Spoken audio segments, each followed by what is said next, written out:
अस्सलाम वालेकुम dear students, welcome back to my channel. आज के हमारे टॉपिक का नाम है branches of biology. So let's start our lecture.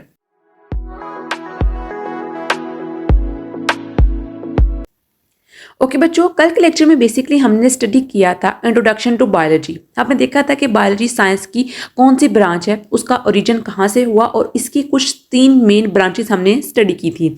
आज बेसिकली हम उन्हीं को आगे प्रोसीड करेंगे और डिफरेंट ब्रांचेस जो हैं वो स्टडी करेंगे।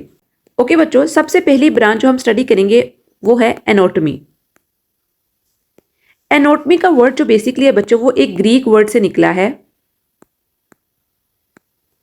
एना means up and tom means to cut. Anatomy के अंदर बेसिकली आप स्टडी करते हो इंटरनल स्ट्रक्चर किसी भी लिविंग ऑर्गेनिज्म का। अब बच्चों क्वेश्चन ये अराइज होता है कि जो एनाटॉमी है वो कैसे ब्रांच ऑफ बायोलॉजी के अंदर आ रही है। तो आपको पता है कि जैसे मैंने अभी आपको बताया कि जो इंटरनल स्ट्रक्चर की स्टडी होती है उसको हम कहते हैं एनाटॉमी। कि हमारी बॉडी के अंदर जो इंटरनल सारे स्ट्रक्चर्स हैं जिनको हम विजुअल नहीं देख सकते उनको कैसे हम देखेंगे, उसको हम देखेंगे एनाटॉमी के थ्रू। आपको पता है कि हमारी बॉडी के अंदर हार्ट होता है, ठीक है, और वो कवर्ड होता है किससे, हमारी मसल से, हमारे स्किन सेल से कवर है, हम नहीं देख सकते हैं उसको। तो साइंटिस्ट क्या करते हैं, डॉक्टर्स क्या करते हैं कि उसको कट करते हैं, डाइसेक्ट करते हैं और बेसिकली फिर हार्ट को चेक करते हैं कि हार्ट अंदर से कैसा है। आपको पता है कि हार्ट के टोटल 4 चैम्बर्स होते हैं, 2 आर्टरियाज एंड 2 वेंट्रिकल्स। अब जब तक डॉक्टर्स जो होंगे वो ये नहीं समझेंगे कि हमारे पास हार्ट के अंदर कितने चैम्बर्स हैं, क्या इसकी फंक्शनिंग है, कैसे इसका जो वर्किंग प्रिंसिपल हो रहा है, तो तब तक वो इसको कैसे ट्रीट करेंगे। तो बेसिकली एनाटॉमी हमारे पास बायोलॉजी की वो ब्रांच आती है जिसके अंदर हम स्टडी करते हैं कि इंटरनल स्ट्रक्चर किसी भी लिविंग ऑर्गेनिज्म की क्या है, मीन्स कि उसके इंटरनल स्ट्रक्चर के अंदर कौन कौन से चीज़ें प्रेजेंट है और उनकी फंक्शनिंग क्या है। बच्चों अगर किसी डॉक्टर को पता ही नहीं होगा कि ह्यूमन बॉडी के अंदर हार्ट ऑलरेडी प्रेजेंट है, उसके कितने चैम्बर्स है, उसकी फंक्शनिंग क्या है, तो वो कैसे किसी पेशेंट को ट्रीट कर सकेगा। कैसे उसको पता चलेगा कि किसी जो ह्यूमन बॉडी है उसके अंदर ये डिसफंक्शनिंग हुई है, किसी पेशेंट का जो वॉल्व है वो बंद है। इसलिए बेसिकली हम बायोलॉजी के अंदर एनाटॉमी को इसलिए स्टडी करते हैं, ये बेसिक इसलिए स्टडी कर रहे हैं ताकि हमें पता चल सके कि ह्यूमन बॉडी के अंदर फंक्शनिंग कैसे हो रही है, कि उसके इंटरनल स्ट्रक्चर्स कैसे फंक्शन कर रहे हैं, कैसे वर्कआउट कर रहे हैं। जब तक हमें ये इल्म नहीं होगा या तक इसके बारे में हमें नॉलेज नहीं होगा तो हम किसी भी डिजीज को, किसी भी इलनेस को हम क्योर नहीं कर सकेंगे। सेकंड बच्चों आता है हिस्टोलॉजी। हिस्टोलॉजी हमारे पास ब्रांच ऑफ बायोलॉजी ऐसी आती है जिसके अंदर हम स्टडी करते हैं सेल्स को और टिश्यू स्ट्रक्चर्स को। मेन बात जो बच्चों यहां पर आती है वो आती है माइक्रोस्कोपिक स्टडी। अपने हैंड्स की तरफ देखो तो आपको स्किन नजर आएगी। अब आपको पता नहीं है कि स्किन के अंदर जो है वो सेल्स किस तरह के प्रेजेंट है। आप क्या करोगे, आप एक पीस ऑफ स्किन सेल लोगे, मीन्स कि अपने स्किन का एक पीस लोगे और उसको माइक्रोस्कोप के नीचे रखोगे। अब देखोगे वहां पर आपको नजर आएगा कि आपकी बॉडी के अंदर जो सेल्स हैं वो किस तरह के प्रेजेंट है। सेम इसी तरह टिश्यूज, आपको पता है जो सेल्स होते हैं वो आपस में मिलके बाद में टिश्यूज बनाते हैं। टिश्यूज जो होते हैं वो फिर मिलके ऑर्गन्स बनाते हैं। ये एक सेलुलर स्टडीज है, सेल्स कैसे हमारे पास बनते हैं, कैसे हमारे पास फॉर्म होते हैं, एक ह्यूमन बॉडी कैसे बन रही है। अब हिस्टोलॉजी जो होती है वो बायोलॉजी के अंदर हम क्यों स्टडी कर रहे हैं। बेसिकली बच्चों सपोज देखो आपके पास लीवर है, आपको पता है कि हमारी बॉडी के अंदर लीवर होता है, फंक्शनिंग करता है, मेटाबॉलिज्म करता है। आप कोई बंदा है या कोई पेशेंट है जिसके लीवर के सेल्स जो है वो वीक हो चुके हैं, मीन्स कि उसका लीवर जो है वो प्रॉपर फंक्शनिंग नहीं कर रहा है। तो जो डॉक्टर्स हैं उनको कैसे पता चलेगा कि उस बंदे का लीवर खराब है। तो डॉक्टर्स क्या करेंगे, उसके लीवर का डाइसेक्शन करेंगे, उसके लीवर का एक पीस उठाएंगे, मीन्स कि वहां से एक थोड़ा सा पीस या सेल लेंगे, उसको माइक्रोस्कोप के अंडर रखेंगे। अब माइक्रोस्कोप के अंडर रखने के बाद उसको एग्जामिन करेंगे, एग्जाम्पल करेंगे, देखेंगे कि किस तरह की वहां पर इलनेस या डिजीज प्रेजेंट है। अगर तो उसके सेल्स जो होंगे वो डबल अमाउंट के अंदर इंक्रीज कर रहे होंगे तो इट्स ऑब्वियस कि वहां पर ट्यूमर सेल्स प्रेजेंट है, इस वजह से जो लीवर है वो डिजनरेट हो रहा है, खराब फंक्शनिंग कर रहा है। तो हिस्टोलॉजी का बेसिकली फंक्शन क्या होता है, हिस्टोलॉजी ऐसी ब्रांच ऑफ बायोलॉजी आ जाती है जिसके अंदर हम स्टडी करते हैं टिश्यू स्ट्रक्चर्स को, टिश्यूज को, या फिर उनके अंदर जो सेल्स प्रेजेंट है हमारे पास एक ऑर्गन के अंदर, उनको स्टडी करते हैं कि किस तरह वहां पर मेटाबॉलिज्म हो रही है, किस तरह वहां पर फंक्शनिंग हो रही है। अगर वहां पर कोई डिजीज प्रेजेंट है या कोई इलनेस है तो डॉक्टर्स जो है वो कैसे उसको ट्रीट करेंगे। तो so knowledge of histology is very very important to cure और कम्बाट अ डिजीज। नंबर 3 पे बच्चों आता है सेल बायोलॉजी। हमने टिश्यूज के बारे में पढ़ लिया कि इसके अंदर हिस्टोलॉजी के अंदर के टिश्यूज की जो हम स्टडी करेंगे वो हिस्टोलॉजी के अंदर करेंगे। अब सेल बायोलॉजी के अंदर क्या करेंगे, सेल बायोलॉजी के अंदर हम स्टडी करेंगे सेल्स को और सेल स्ट्रक्चर्स को। ये मैं आगे जाके आपको बताऊंगी कि सेल स्ट्रक्चर्स बेसिकली क्या होते हैं, कहां पर हमारी बॉडी के अंदर प्रेजेंट होते हैं। सेल स्ट्रक्चर्स में हमारे पास माइटोकॉन्ड्रिया आता है, powerhouse of the cell, cytoplasm आते हैं। इसके अलावा हम सेल बायोलॉजी के अंदर स्टडी करेंगे माइटोसिस और मियोसिस। माइटोसिस और मियोसिस बेसिकली सेल डिवीजन के और सेल डेवलपमेंट के दो स्टेप्स होते हैं। माइटोसिस के अंदर जो सेल्स होते हैं वो मल्टीप्लाई होते हैं, डबल होते हैं, जबकि मियोसिस के अंदर क्या होता है, फर्टिलाइजेशन का प्रोसेस होता है। बेबीज जो बोर्न होते हैं वो मियोसिस के थ्रू होते हैं, लेकिन हमारी बॉडी के अंदर जो आरबीसीज होते हैं, आरबीसीज मतलब कि रेड ब्लड सेल्स जो होते हैं, माइटोसिस के थ्रू फॉर्म होते हैं। नंबर 3 पे बच्चों आता है फिजियोलॉजी। फिजियोलॉजी बेसिकली स्टडी होती है फॉर्म एंड स्ट्रक्चर की,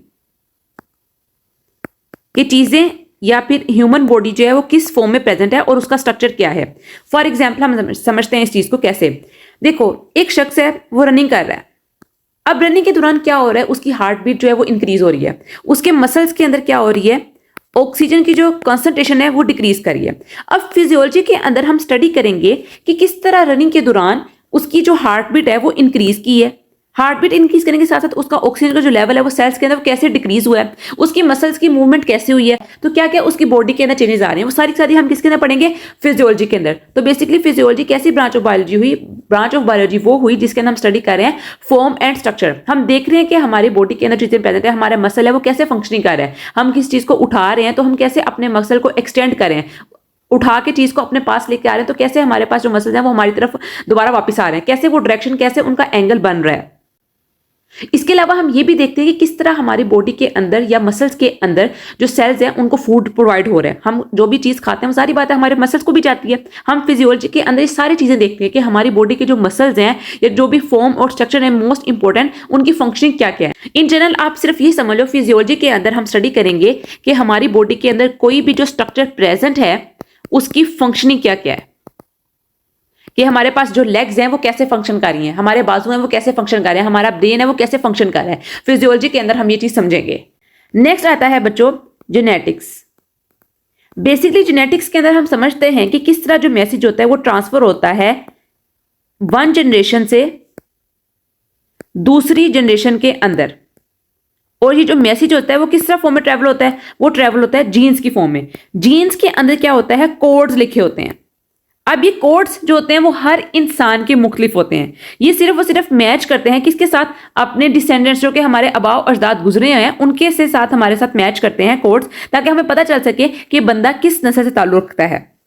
अब क्वेश्चन ये राइज होता है कि हम जेनेटिक्स को स्टडी क्यों करते हैं, हमें क्यों इसकी जरूरत पड़ती है। तो सपोज बच्चों देखो, अगर कोई शख्स जो है वो कलर ब्लाइंड है, मींस कि उसको कलर जो है वो सही तरह विजिबल नहीं हो रहे हैं, तो हम क्या करेंगे, उसका एक सैंपल उठाएंगे उसकी बॉडी सेल्स का, उसके एक स्पेसिफिक जीन का, मींस के आई के जीन का एक सैंपल उठाएंगे, एक सेल उठाएंगे, हम उसको स्टडी करेंगे। हम देखेंगे कि किस तरह उसके जो डिसेंडेंट्स गुजरे हैं, उसके आबाओ अजदाद गुजरे हैं, उनके अंदर किस तरह ये कलर ब्लाइंडनेस थी कि नहीं थी। और हम ये भी चेक कर सकते हैं कि उसकी आने वाली जनरेशन के अंदर कितनी प्रोबेबिलिटी का चांस है कि वो कलर ब्लाइंड होंगे कि नहीं होंगे। तो जेनेटिक्स के अंदर बेसिकली हम ये स्टडी कर सकते हैं। हम जेनेटिक्स के अंदर ये भी स्टडी कर सकते हैं कि किसी पेशेंट को जो है वो शुगर डायग्नोज हुई है, हम देख सकते हैं कि उसके डिसेंडेंट जो गुजरे हैं उनके अंदर क्या प्रोबेबिलिटी थी शुगर्स की, ठीक है, और जो उसके एंसेस्टर आए हैं, उसके आने वाले हैं, उसके अंदर क्या प्रोबेबिलिटी होगी कि उनको शुगर होगी, डायबिटीज होगी, वो डायबिटिक होंगे। यहां पर एक बहुत इंपॉर्टेंट बात जो मैं आपको बताने लगी हूं वो ये है कि जेनेटिक्स हमें बेसिकली ये बताती है कि अगर कुछ पेशेंट्स के अंदर या कुछ ह्यूमंस के अंदर कोई डिजीज जो है वो पैदा हो चुकी है, अब वो हमारे पास क्योरेबल नहीं है, मींस कि अभी हमने उसका क्या किया है, अभी हमने उसको डायग्नोज सिर्फ किया है, लेकिन अभी तक हमने उसका क्या किया है, अभी उसकी हमने कोई मेडिसिन नहीं बनाई है। अब हमने डिजीज को जो है वो डायग्नोज कर लिया है। अब डिजीज को डायग्नोज करने के बाद अभी हमने उसका कोई भी हमें इसका मेडिसिन नहीं मिली है, तो हम सबसे पहले क्या करेंगे कि हम उसकी आगे आने वाली जनरेशन में इसका प्रोबेबिलिटी का चांस चेक करेंगे, क्या जो आगे आने वाली जनरेशन है उसके अंदर ये चीज हो सकती है कि नहीं हो सकती है। हम उनको प्रिवेंट करने के लिए मेडिसिन बनाएंगे, हम देखेंगे कि मेडिसिन कैसे उनके ऊपर इंप्लीमेंट करेंगी। तो बेसिकली हम सब कुछ ये चीजें किस में स्टडी करते हैं, हम ये स्टडी करते हैं जेनेटिक्स के अंदर, जिसके अंदर जीन्स जो होते हैं in the form of the codes वो ट्रेवल कर रहे हैं, मैसेज भेज रहे हैं एक जनरेशन से दूसरी जनरेशन के अंदर। आपके जो पेरेंट्स हैं, आपको कैसे पता है कि वो हमारे पेरेंट्स, सारी बात हम उनके साथ रहते हैं, लेकिन इन मेडिकल टर्म्स हम क्या करेंगे, आपका जीन सैंपल उनसे मैच करेंगे, हम उनकी जीन्स मैच करेंगे, ठीक है। आपने देखा होगा कुछ पेरेंट्स जो होते हैं उनकी आई जो कलर होता है वो ग्रीन होता है और आगे वाली जो उनकी जनरेशन है उनका कलर भी ग्रीन ही होता है। तो बेसिकली क्या होता है कि आई जीन होती है जो ट्रेवल की होती है एक जनरेशन से दूसरी जनरेशन के अंदर। नेक्स्ट आता है बच्चों एम्ब्रॉयलॉजी। एम्ब्रॉयलॉजी को समझने से पहले बच्चों आप समझो कि जो एम्ब्रॉय होता है वो क्या होता है। अब आपको पता है कि जो ह्यूमन होता है वो कैसे पैदा होता है, ठीक है। सबसे पहले क्या होती है फर्टिलाइजेशन, मींस जो स्पर्म और एग हैं वो आपस में मिलते हैं और फर्टिलाइजेशन करते हैं और फिर हमारे पास बनता है जाइगोट। अब जाइगोट की डेवलपमेंट होनी होती है। अब जाइगोट की जब डेवलपमेंट होती है तो वो बनाता है एक एम्ब्रॉय। एम्ब्रॉय जो होता है बेसिकली वो उस ऑर्गेनिज्म को कहते हैं, उस ह्यूमन को कहते हैं which is produce during the first 8 weeks of pregnancy. Means कि अभी वो अपनी मदर बॉडी के इनसाइड ही होता है, उसको कहा जाता है एम्ब्रॉय। अब एम्ब्रॉयलॉजी हम क्यों करते हैं स्टडी? एम्ब्रॉयलॉजी के अंदर बेसिकली बच्चों हम ये देखते हैं कि जो फीटस है या एम्ब्रॉय है अपनी मदर बॉडी के अंदर उसकी स्टेजेस क्या क्या है।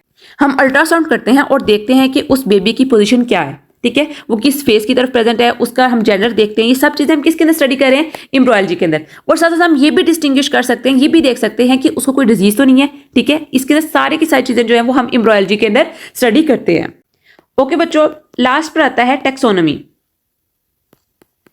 अब जब बायोलॉजिस्ट ने बहुत सारी चीजें डिस्कवर कर ली, बहुत सारे ऑर्गेनिज्म डिस्कवर कर लिए, तो उनको इस तरह डिफ्रेंशिएट करना बहुत मुश्किल हो गया। उनको ये बताना मुश्किल हो गया कि ये एक ऑर्गेनिज्म है, इसको हम किस जगह पर रखें कि इसकी प्रॉपर्टीज जो है दूसरे साथ मैच करिए। जिस तरह पीरियोडिक टेबल के अंदर हमने देखा था कि अपने एलिमेंट्स को अरेंज करना बहुत मुश्किल हमारे पास काम था, डिफरेंट साइंटिस्ट ने जो केमिस्ट थे उन्होंने काम किए थे। सेम इस तरह डिफरेंट बायोलॉजिस्ट ने क्या किया कि डिफरेंट वर्क किए। उन्होंने क्या किया कि अगर एक जो ऑर्गेनिज्म है वो इस तरह की प्रॉपर्टीज शो कर रहा है उसको हम एक क्लास में रखेंगे, अगर वो इस तरह की शो कर रहा है तो उसको दूसरी क्लास में रखेंगे। सेम यहां पर जो मोस्ट फेमस साइंटिस्ट गुजरे या फिर आप बायोलॉजिस्ट कह लो, उसका नाम था कार्लस लिनस। इसने बेसिकली क्या किया था, इसने बायनोमियल नोमेनक्लेचर का एक कॉन्सेप्ट दिया था। बायनोमियल नोमेनक्लेचर, इसके मुताबिक क्या था कि हम बायोलॉजिस्ट के अंदर या बायोलॉजी के अंदर क्या करेंगे, हम ऑर्गेनिजम्स को स्पेसिफिक नामों से बुलाएंगे, ठीक है। इसने ये कॉन्सेप्ट दिया था कि अब डिफरेंट ऑर्गेनिज्म हमारे पास आ रहे हैं, ठीक है, उनकी प्रॉपर्टी सेम है, ठीक है, तो हम क्या करेंगे कि हम उनको एक उनके नाम के साथ डिफरेंशिएट कर देंगे। एग्जाम्पल के तौर पर मैं आपको समझाती हूं, रोज और डैफोडिल। आपको पता है कि दोनों ये क्या है, ये दोनों हमारे पास फ्लावर्स ही हैं। लेकिन साइंटिस्ट ने क्या किया, बायोलॉजिस्ट ने क्या किया, रोज को एक अलग जीनस में रखा और डैफोडिल्स को एक अलग जीनस में रखा। मींस कि इनकी हमें अपीयरेंस तो सेम ही है, दोनों हमें फ्लावर्स दिख रहे हैं, ठीक है, लेकिन रोज की जीनस जो थी वो रोजा थी, जबकि डैफोडिल्स की जो जीनस थी वो थी नार्सिसिस। अब नार्सिसिस जीनस के जितनी भी स्पीशीज होंगी वो क्या करेंगी, वो डैफोडिल्स के अंदर आएंगी, ठीक है। और रोजा की मींस कि जिस तरह की हमें रोज की इनकी फ्रेगनेंस होगी, जिनकी स्पीशीज सेम होगी, जिनका फैमिली लेवल सेम होगा, उसको हम रोजा के अंदर या रोज के अंदर रखेंगे।